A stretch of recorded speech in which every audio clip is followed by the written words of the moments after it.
This video is about factor by grouping. Let's get started. I want to remind you kind of where we're at with our 7 tools of factoring. We've talked about the fact that we always start with the GCF. Okay? We've talked about the difference of squares and the sum and difference of cubes. Okay? So we've talked about how to deal with factoring, or at least our factoring patterns that we have for 2 terms. Okay? Now, before we go to 3 terms, I actually want to jump over here to 4 terms. Okay? The one factoring pattern we look for if there are 4 terms is something called factor by grouping. Okay? And then after factor by grouping, then we'll talk about our patterns for 3 terms polynomials. But we're focusing right here on 4-term polynomials today. When doing factor by grouping, we will always start with the GCF. Okay, we always, no matter what factoring pattern we look for, we always look for a GCF first. So we first factor out the GCF, if possible. Then we'll use factor by grouping into the product of 2 binomials.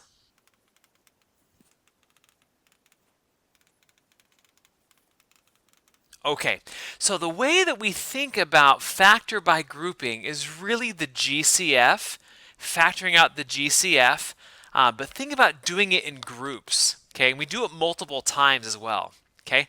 The first, let me just talk through kind of the general idea first, and then we'll look into some problems, okay? We'll first split the, now this is used for 4-term polynomials. Okay, it's possible with 6 terms or more terms, but typically only 4 terms when we look at it.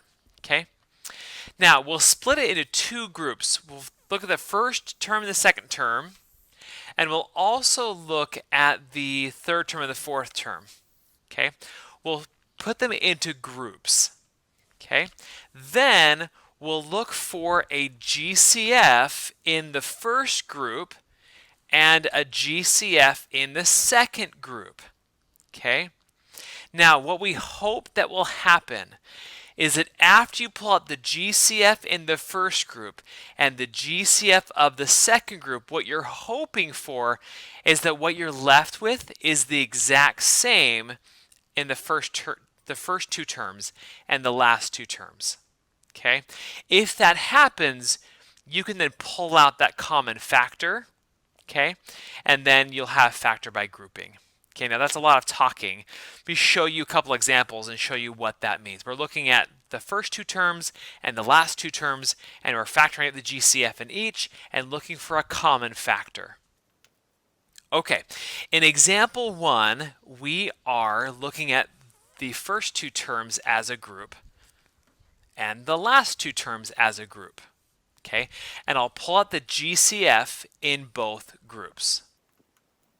Okay, so the GCF of 35xy and negative 5x is a 5x. Okay, and what I'm left with, 5x times what is 35xy, and the answer is 7y. And then 5x times what is negative 5x, and the answer is minus 1. Okay? Now the next thing I do is I factor out the GCF of the last 2 terms, the last group. Okay. Again, if that first term is a negative, then I factor out the negative with my GCF. So I'm looking at negative 56y and a positive 8. I'll pull out a negative, let's see here, negative 8 is the GCF. Okay. Again, that negative because the first term in those 2 terms is negative. And what I'm left with is 7y and plus 1. Whoops, minus 1, because a negative and a negative make a positive. Okay, and then we look at these and say, whoa, hold on. This is the exact same as this. That's what we're hoping happens in factor by grouping. It doesn't always happen, but we're looking for it to happen, because if it does, then I can finish this with factor by grouping. Okay, when that happens, you will think about this as a term and this as a term, and I'm going to factor out this as the common term. That's how I think about it, okay? So I factor out my 7y minus 1 out of both of these big terms. What I'm left with is 5x minus 8. 5x minus 8, okay? And so this right here is what I get from factor by grouping. Now you can multiply this and expand this back out, and you will get exactly what you started with the original problem. Okay, but that's factor by grouping, pulling a GCF out of the first group, out of the second group. You're hoping that you are left with the exact same thing. You pull that out, and you're left with the original GCFs. Okay, let's do another one together. We'll look at these two terms as my first. Actually, I'm going to keep the colors the same. So these first two is my first group, and these last two as my group. Okay, in the first two group, 12a cubed minus 9a squared, I think my GCF is 3, because 3 goes into both 12 and 9, and then a squared. Okay, 3a squared times what is 12a cubed? It is 4a. All right, and then 3a squared times what is minus 9a squared? And the answer is minus 3. Okay. And then I have plus, because it's positive. What's the GCF between 4a and minus 3? And there isn't one. Okay, so this might seem kind of weird, but I'm going to think about positive 1 as my GCF. I'm not pulling anything out. Okay, but writing it like this will help me in the future. Okay, 4a minus 3. I didn't pull anything out. But notice that I have this as the exact same thing that's left over. That's what you want to have happen in factor by grouping. So I'll pull out that common factor that's in this term and this term. So I have 4a minus 3 out, and what I'm left with is 3a squared plus 1. And that is what I get from factor by grouping. Okay, go ahead and pause the video and try example 3 on your own, and then play the video and see if what you got agrees with what I got. Go ahead and pause the video. Okay, I'm going to put this into one group and this into the other group.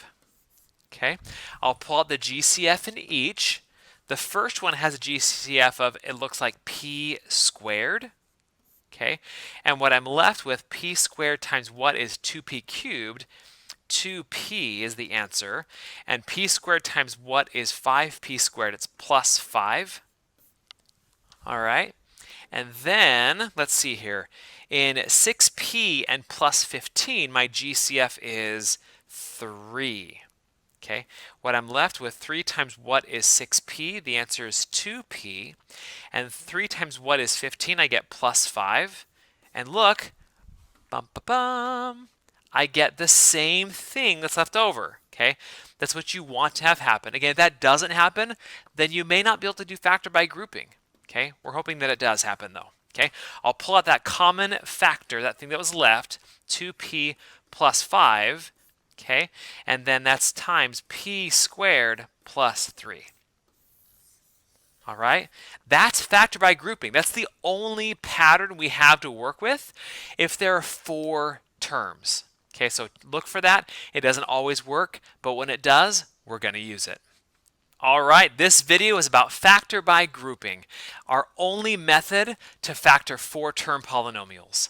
Thank you for watching.